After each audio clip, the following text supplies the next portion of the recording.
Seja bem-vindo ao canal Aurus Audiobook. Não se esqueça de se inscrever para mais conteúdos fascinantes. A Cabala Draconiana. Esta obra busca proporcionar uma visão clara e objetiva da Cabala estudada e praticada no Ocidente, abordando também o outro lado da moeda, ou seja, as forças clifóticas ou tenebrosas do universo cabalístico. E um trabalho que pretende ser ainda mais abrangente pela inclusão de diversos assuntos correlatos e, principalmente, dos aspectos sombrios da existência que raramente são abordados na literatura cabalística em geral. O estudo das Clifot é um assunto muito obscuro dentro da própria Cabala, muito pouco abordado na literatura cabalística e pela maioria dos ocultistas. A Cabala apresentada aqui, portanto, constitui a Cabala draconiana, Cabala hermética e setiana, como o leitor verá, pois visa ao estudo tanto da luz quanto das trevas em diversos contextos, e tem o dragão em todos os seus aspectos, como um arquétipo muito considerado. Aqui estudamos o caminho da mão esquerda, espiritualidade das sombras, no qual a mulher tem muita importância, e o caminho da mão direita, espiritualidade da luz, porque assim é o universo e o homem. Trevas e luz são dois aspectos de um todo, yin e yang, e as religiões orientais como o taoísmo, o hinduísmo, o budismo, etc., já há muito tempo compreendem tal dualidade essencial e necessária, a manifestação. E preciso deixar claro para o leitor desavisado que a espiritualidade das sombras, Dark Spirituality, abrange a magia sexual, a busca do Deus oculto individual, o culto ao feminino e sua sabedoria e o acesso às câmaras profundas da subconsciência, e está isenta da conotação pejorativa e muito difundida de magia negra ou magia diabólica. A Cabala draconiana busca suprir a necessidade de um trabalho mais compreensível e relativamente abrangente, sobre uma matéria que poucos tiveram acesso real, e muito menos entendimento, devido à sua complexidade e profundidade. A abordagem é acessível e direta, isenta do excesso de terminologias complicadas, muitas vezes sem explicações, para o iniciante que quer aprender, mas que se sente confuso e desorientado. Pode-se dizer que esta obra seja também um tratado de filosofia, religião e ciência evolutivas, com orientações e procedimentos relativamente eficazes para o desenvolvimento consciente, gradual e contínuo do caráter e da alma daquele que tem vontade. Esta obra servirá ainda ao estudante já familiarizado com o assunto, onde ele poderá obter novos insights para seus estudos, e o estudante livre de preconceitos religiosos ou científicos poderá ter aqui uma fonte de estímulo para o seu crescimento em todos os aspectos de seu ser, incitando-o a pensar por si mesmo e a refletir sobre sua condição atual e a do mundo em geral. Explicaremos a Cabala pelo mundo em que vivemos, bem como no só mundo pela Cabala, de maneira inteligível, sintética e sem muitos mistérios. Sendo assim, esta obra pode ser vista como um manifesto cabalista que demonstra a atual situação do mundo sob as influências das esferas cabalísticas, boas e más, e que transmite ideias para a melhoria da condição de vida na Terra e para o aperfeiçoamento do ser humano. As esferas sefiróticas da árvore da vida, quer dizer, as forças benéficas do universo, estão obscurecidas na grande massa humana e podemos observar evidentemente a perturbadora influência maléfica das esferas clifóticas e dos túneis da árvore da morte, cuja ação e efeito são descritos aqui de maneira clara e com certo detalhe como um alerta. Com relação aos nomes cabalísticos das esferas, ou seja, os nomes divinos, os nomes dos arcanjos e dos coros angélicos de cada sefira, e os nomes dos arquidemônios das Clifot, pouco elucidados na literatura cabalística em geral, procuraremos explicar seu significado, razão e finalidade no esquema do universo e do mundo. E como proposta deste trabalho, enfatizamos que é urgente o despertar da consciência espiritual em cada indivíduo que esteja preparado para isto, pois só assim a raça humana poderá viver com maior espiritualidade e respeito consigo mesma e com o universo. A Cabala, a árvore e o dragão. Cabala, em hebraico QBLH, significa receber, e traduzindo livremente quer dizer tradição recebida. A palavra também é grafada das seguintes maneiras: Cabala, Cabala, Cabala, Cabala, além da transliteração portuguesa, que é Cabala ou Cabalá. Cabala é provavelmente o sistema esotérico e mágico de evolução interior mais completo utilizado na tradição oculta ocidental, que surgiu e se desenvolveu a partir de conhecimentos mais antigos. De acordo com alguns textos cabalísticos, a Cabala foi revelada a Moisés. Segundo outros, foi revelada a Adão pelos anjos ou por um arcanjo e transmitida de geração a geração. Mas é possível que a Cabala primitiva seja mais antiga do que os hebreus, que podem ter se apossado de muitas coisas dos outros, remontando aos períodos da Atlântida e sendo passada de forma diluída para vários povos ao redor do mundo, entre eles os egípcios, os caldeus, os sumérgianos, os gregos, etc. Aliás, muitos nomes hebraicos podem ser de origem caldeia, persa, babilônica, egípcia, etc. A própria língua hebraica, segundo estudos linguísticos, originou-se no nordeste da África, ou seja, no Egito, já que é uma língua afro-asiática. E se pensarmos que Moisés foi criado, educado e iniciado no Egito, podemos concluir que a Cabala tem sua origem nos mistérios egípcios draconianos, que são uma herança da colônia Atlante no Egito, e a serpente de bronze de Moisés, certamente, é um símbolo cabalístico visivelmente draconiano. A Cabala judaica e o judaísmo enfatiza o estudo teórico e intelectual, visando a interpretação literal dos seus livros sagrados, que são o Talmud e a Torá, ou Pentateuco, as leis de Moisés, proibindo de maneira rigorosa a representação, pictográfica ou iconográfica, em seu sistema e costumes religiosos. Acredita que o estudo meramente teórico é o ápice da espiritualidade humana, e que as leis da Torá são a pura vontade de seu Deus, considerando o povo escolhido a verdadeira representação ou presença de Deus na Terra. Não busca, e até mesmo ignora, a experiência espiritual direta, a experiência mística interior e os estados de êxtase como uma manifestação da espiritualidade e da evolução. A Cabala judaica, como se conhece hoje, surgiu entre os séculos XIII e XIV, e era uma tradição oral até o século XIII, mas atualmente há muita literatura cabalística, tanto judaica quanto não judaica. Entretanto, não é pura e autenticamente judaica, mas sim um desenvolvimento do paganismo dos caldeus, babilônios, sumérianos, assírios e egípcios, e que se tomou monoteísta. A Cabala hermética, como o nome diz, é o resultado de um conjunto de conhecimentos oriundos do hermetismo, filosofia oculta e religião greco-egípcia, do gnosticismo primitivo, do neoplatonismo, teosofia eclética primitiva, do cabalismo, judaico e do paganismo, recebendo influências também alquímicas e passando a adquirir características politeístas e até panteístas, já que o trabalho cabalístico pode dar-se também por meio de analogias e correspondências entre arquétipos e panteões de deuses, anjos, demônios, etc., de qualquer sistema, bem como uma infinidade de símbolos de várias tradições esotéricas e religiosas do Oriente e do Ocidente.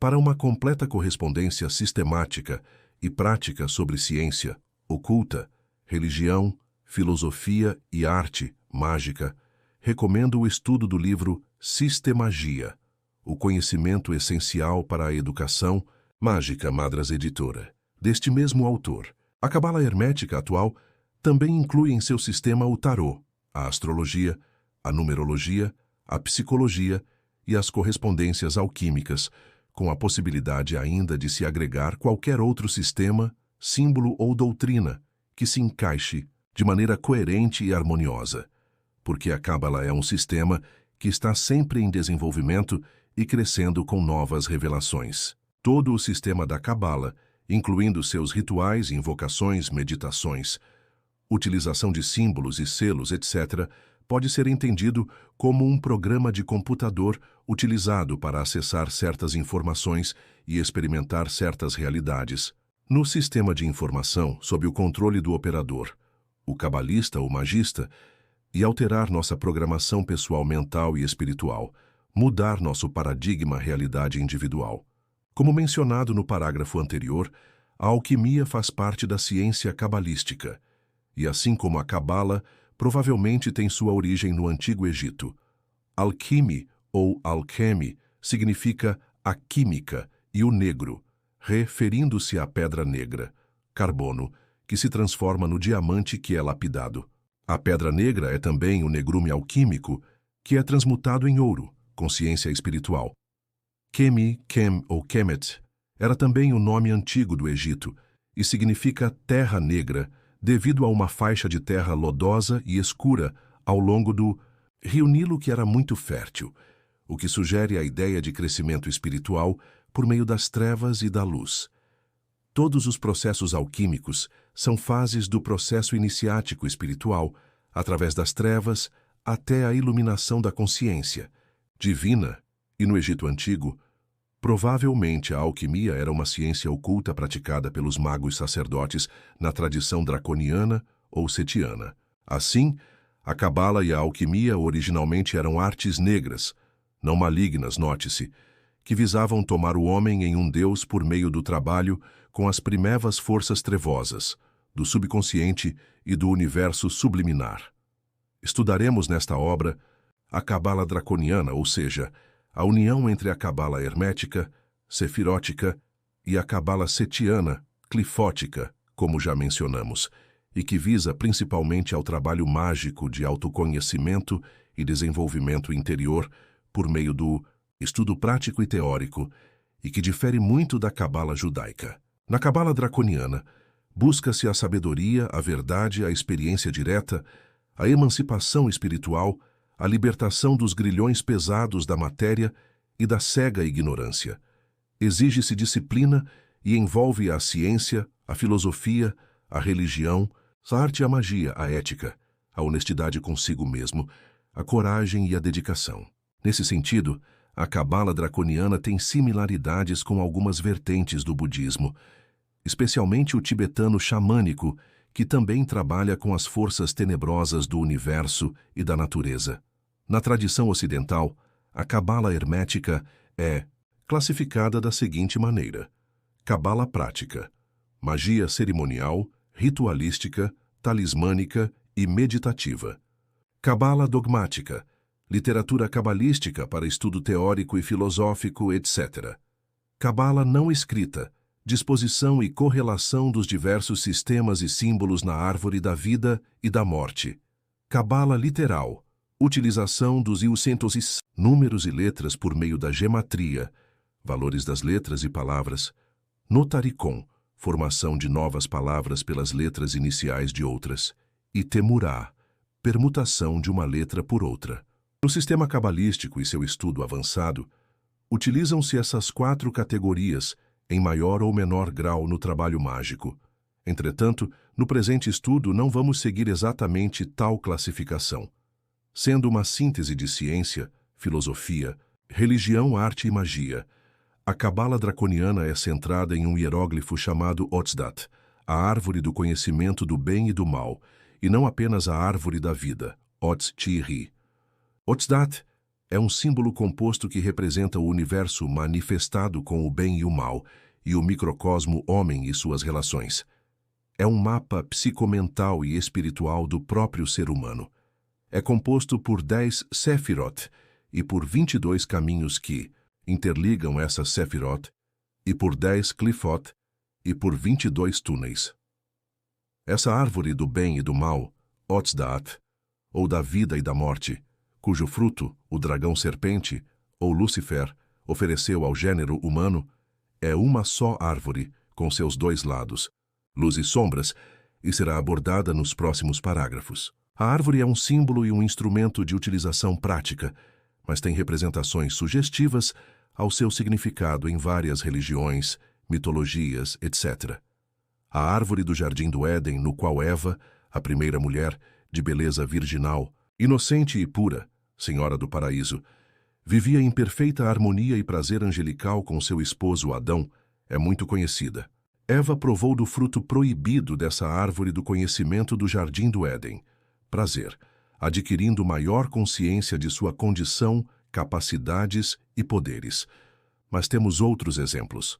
A árvore do Jardim das Hespérides, o paraíso grego, o grande loureiro do templo de Apoio em Delfos, cujo espírito é a ninfa Dáfne, que preside a adivinhação pelas folhas de louro queimadas. Dáfne se transformou em loureiro para fugir de Apolo. A gigante árvore escandinava Yggdrasil, um freixo no qual Odin ou Wotan adquiriu sua sabedoria, e sob a qual vivem as três Nornas, as deusas do destino. A árvore Bodhi, uma figueira na qual Buda recebeu a iluminação. O grande carvalho dos druidas e seu alfabeto sagrado das árvores, a árvore do Xocoatl dos maias, a árvore do cacau, o alimento dos deuses, a romanceira da vida dos hebreus, a oliveira dos antigos gregos, símbolo da paz, da vitória e da prosperidade, consagrada a Palas Atena, o Jardim das Oliveiras, Getsêmani, onde Jesus encarou Satã e suou sangue, a árvore de Natal, hoje muito desprovida de seu verdadeiro significado, etc. A popular árvore de Natal tem origem no paganismo, antes do nascimento de Jesus, em uma época em que se cultuavam as árvores como manifestações da força da natureza, da fertilidade e da vida. As festas, cultos solares, eram realizadas no solstício de inverno, e as árvores enfeitadas com luzes para afastar os maus espíritos e saudar o sol de inverno. Jamais a árvore, de Natal, teve a ver exclusivamente com o nascimento de Jesus, pois o culto à árvore da vida é pré-cristão. A própria data de nascimento de Jesus até hoje é incerta, mas foi preciso estabelecer oficialmente um dia para o maior ícone cristão e, assim, concentrar as grandes massas nas mãos do cristianismo. O símbolo da árvore da vida, do antigo paganismo e outros cultos pagãos à natureza foram cristianizados para facilitar o arrebanhamento de ovelhas, já que era muito difícil categorizar oficialmente tudo como coisa do diabo. A árvore do conhecimento do bem e do mal também passou a ser identificada com a macieira, possivelmente devido aos termos em latim, malus e malum, que significam macieira e maçã, respectivamente, assim como maligno e mal. Por outro lado, observamos que as maçãs proporcionam a vida eterna e a juventude, e são guardadas pela deusa escandinava Iduna, que as oferece aos deuses de Asgard todas as manhãs. As ninfas do entardecer, as Hespérides, em seu jardim em algum lugar no extremo ocidente, também zelam pelas maçãs de ouro da imortalidade, da sabedoria e do amor. Na árvore da vida ou do bem temos as Sephiroth. Sephiroth é o plural de Sefira, que significa número ou emanação, e suas progressões na árvore da vida representam o processo de criação do universo e sua materialização, gradativa por meio dos poderes correspondentes a cada esfera. Em sentido contrário, representam o processo de evolução humana. Os 22 caminhos mais as 10 Sephiroth formam os 32 caminhos de sabedoria da árvore da vida. Esses 22 caminhos são representados pelos arcanos maiores do tarô, e cada arcano ou caminho é um estágio, uma fase no processo descendente da criação, no processo formativo do universo e sua organização. Os caminhos são também cada um dos aspectos da evolução iniciática, da trilha que leva ao autoconhecimento e à autoconsciência. Os caminhos, que são chamados de túneis de Thoth ou casas de Mercúrio, são a diversidade em muitos níveis de densidade da mesma e única energia cósmica, adquirindo diversas formas e atividades específicas no processo da criação do universo, da natureza e da vida. Esses caminhos são os elementos necessários para se fazer a transição de uma esfera para outra, e suas lições devem ser aplicadas na vida diária também, demonstrando em que passo estamos evoluindo. Em um nível mundano, qualquer um de nós vivenciou ou ainda poderá vivenciar todos esses caminhos. Espiritualmente, todos devemos vivenciar nos planos interiores e com consciência. Portanto, cada caminho indica, na vida encarnada, uma fase da existência psicológica, moral e espiritual do ser humano que evolui por si mesmo. A árvore sefirótica ainda se divide em 3 pilares, a saber, severidade, o pilar esquerdo no qual estão as Sefirot Binah, compreensão, Geburah, severidade, e Hod, glória. Equilíbrio, o pilar central no qual estão as Sefirot, Keter, coroa, Dat, conhecimento, a Sefira sem número, Tifaret, beleza, Yesod, alicerce, e Malkut, reino. Misericórdia, o pilar direito no qual estão as Sefirot Chokmah, sabedoria, Chesed, misericórdia, e Netzach, vitória. Apesar de estarem distribuídas nesses três pilares, no processo da criação ou na emanação descendente da força, as Sefirot seguem o curso da espada flamejante, ou seja, da primeira Sefira para a última, altemando-se como um zigue-zague. 1. Keter, pilar central do equilíbrio. 2. Chokmah, pilar direito da misericórdia. 3. Binah, pilar esquerdo da severidade. Daat, pilar central do equilíbrio, onde está o véu do abismo. 4. Chesed, pilar direito da misericórdia. 5. Geburah, pilar esquerdo da severidade.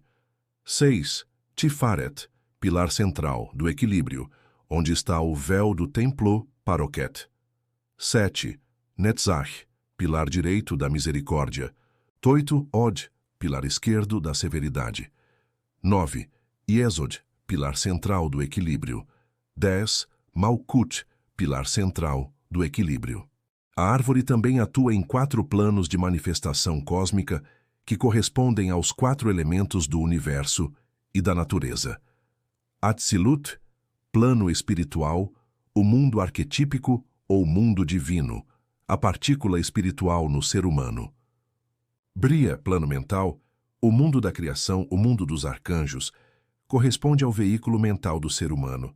Yetzirah, plano astral, o mundo da formação, o mundo dos coros angélicos, corresponde ao veículo astral do ser humano. Asaya, plano material, o mundo da ação, o mundo da matéria, correspondente ao corpo físico humano. Em termos neoplatônicos, são respectivamente os planos dos Ingues, as inteligências fertilizadoras, as chispas espirituais que fertilizam a vida manifestada. Dos Teletarkai, as inteligências aperfeiçoadoras, os iniciadores da mente e do conhecimento. Dos Sinoques, as inteligências preservadoras que mantêm a força da vida e a sustenta. Dos Daimones, as inteligências materializadoras que executam o processo de densificação da vida na matéria e suas leis físicas. Todas as Sefirot têm seus poderes manifestados em todos esses 4 mundos, por meio de seus aspectos e atribuições que infundem suas forças e energias para a Terra. Acima da primeira Sefira, Keter, estão os véus da existência negativa, ou seja, os planos de não manifestação ou de não existência, e estão muito além de nossa compreensão, pois não há nada que conhecemos que possa expressar e representar esses planos ou estados extremamente abstratos e inconcebíveis para a atual mente limitada do ser humano. A existência, como a conhecemos, não existe nesses véus, e como tal não podemos conceber com nossas mentes. Esses véus são conhecidos como Ain, a negatividade, o vazio, o nada, Ain Sof, o ilimitado, a eternidade, e a Ain Sofaur, a luz negativa ilimitada. São representados na árvore por 3 curvas acima de Keter. Keter é a concentração, o ponto desse último véu, é o centro da luz ilimitada, porém não é a luz como a entendemos, possivelmente, um estado de não consciência divina, para o qual simplesmente não há descrição. Esses véus são planos transplutonianos, além de Keter, e o iniciado que os atinge pode não retomar para o mundo material e nos fazer compreender, pois jamais os compreenderemos enquanto não atingirmos tais alturas abstratas do não-cosmos. Na árvore clifótica, o outro lado da árvore do conhecimento, Otz-Daat, que também é chamada de árvore da morte, processa-se a involução, ou degeneração, do ser humano débil em sua totalidade. Essa árvore é formada pelas clifot, plural de clifa, cujo significado é concha ou escudo, e prostituta ou mulher indecente, que são o reverso e antítese das Sefirot. São as esferas infernais e de forças desequilibradas, destrutivas e malignas do universo manifestado, o lado B de toda a existência e onde habitam os demônios e suas legiões. Um demônio, ou melhor, um diabo, é a manifestação inferior de uma força e energia, o espírito inferior e primitivo que vive mais nas proximidades da Terra e influencia o ser humano conforme suas fraquezas e tendências egoístas de caráter, débil e vacilante. São também forças situadas nas profundezas mais obscuras da subconsciência individual e coletiva. Segundo a teologia, esses demônios são anjos que pecaram antes da criação de Adão e se tomaram espíritos infernais, diabólicos e malévolos, perdendo seu status divino e que visam causar a desgraça humana. A palavra demônio vem do grego daimon, que significa simplesmente Deus ou espírito. Portanto, os demônios de categoria inferior são deuses menu-res, e até mesmo espíritos elementais, indiferentes, cuja influência benéfica ou maléfica varia conforme o filtro, ou seja, a índole humana. Se na árvore sefirótica temos seus caminhos de Thoth, ou casas de Mercúrio, na árvore culifótica vamos encontrar os túneis de Sete ou cárceres de Choronzon, cuja entrada é Da'at, a toca do coelho e o espelho de Alice. Choronzon é o fantasma da confusão, da dispersão, da instabilidade, do labirinto, cárcere, de coisas incoerentes e ilógicas que causam incertezas, dúvidas, frustrações mentais, ansiedade, descontrole e medo por falta da verdadeira compreensão das coisas. Ele representa a transição entre o ilusório e o real e vice-versa, e se manifesta sob formas impermanentes de acordo com o estado mental, espiritual e evolutivo de cada um, pois nossa vida também é impermanente no mundo de Maya, ilusão, o nosso mundo. Choronzon é o conhecimento de Daf, o conhecimento sem compreensão, Bina, confuso, sem clareza, intrincado, a cilada intelectual que aprisiona a consciência espiritual, que só pode se libertar por meio da compreensão interior. Ele é o guardião de Da'at, a entrada para os dois lados da árvore do bem e do mal. A influência de Choronzon está em todas as esferas clifóticas e túneis da árvore da morte, e certamente a maioria dos seres humanos recebe suas influências, em maior ou menor grau durante a sua vida, como podemos facilmente observar. Sete é o deus egípcio considerado o mais antigo deus já conhecido, em torno de 5.000 anos antes de Cristo, protótipo de muitos outros arquétipos de vários povos do mundo, e em seus cultos arcaicos jamais foi considerado um ser diabólico, e retratado como um homem com uma cabeça híbrida de asno, bode, cão e crocodilo, e é considerado o deus da sabedoria das trevas que vai além da vida comum. É o deus do deserto, do submundo, do caos primai, a personificação das forças atávicas do subconsciente e dos instintos primais. Set, ou Set Tifon, é o deus da destruição, semelhante ao deus hindu Shiva, em seu sentido metafísico. O olho de Set, Shiva, se abre para destruir ou absorver, assimilar a luz, ou seja, a criação, e como um buraco negro que absorve tudo, até mesmo a luz. Ele é o negrume alquímico que destrói o ego, a personalidade frágil e efêmera, e dá lugar à autoconsciência espiritual. De fato, Set, Tifon, Shiva, Satã, Saturno estão muito além da luz, quer dizer, do universo visível para nós, e representam o esforço, o ímpeto e a coragem individuais para se tomar um Deus autoconsciente, buscando a sabedoria tanto nas trevas quanto na luz. Afinal, a luz só pode ser visível e iluminar quando há escuridão. Esses 22 túneis ou cárceres são as prisões do subconsciente individual e coletivo do passado racial remoto, mas que podem ser abertas pelo iniciado com a chave da sabedoria. O ignorante sofre as consequências de suas influências.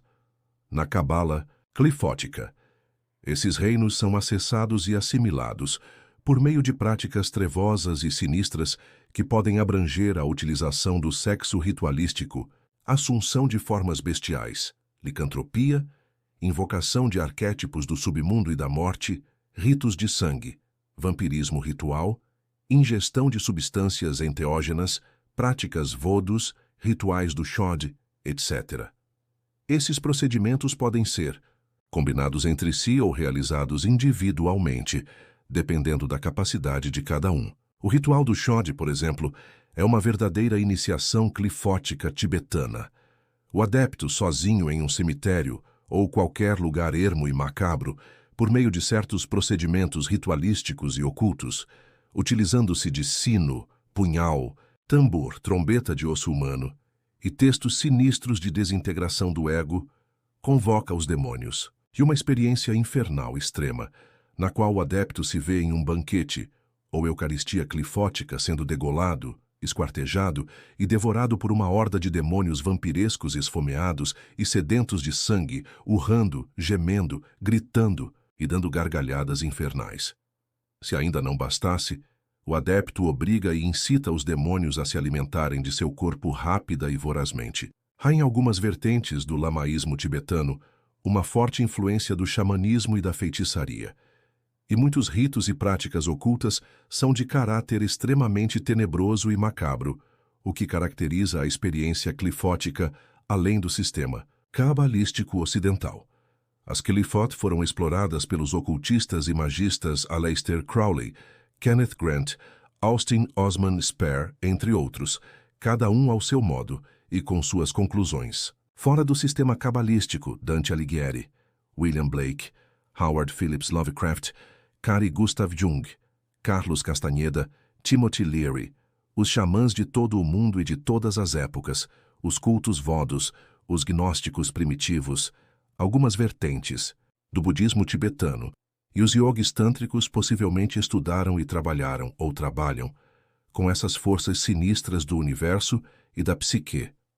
Psiconautas modernos que fazem uso de substâncias enteógenas, também muitas vezes, adentram esses reinos clifóticos e bizarros e retornam transformados em sua alma, para o próprio bem ou mal. Curtiu esse conteúdo? Então clique no link na descrição e garanta agora o audiobook completo para se aprofundar ainda mais nessa jornada. Se inscreve no canal, ativa o sininho e compartilha com quem vai curtir também.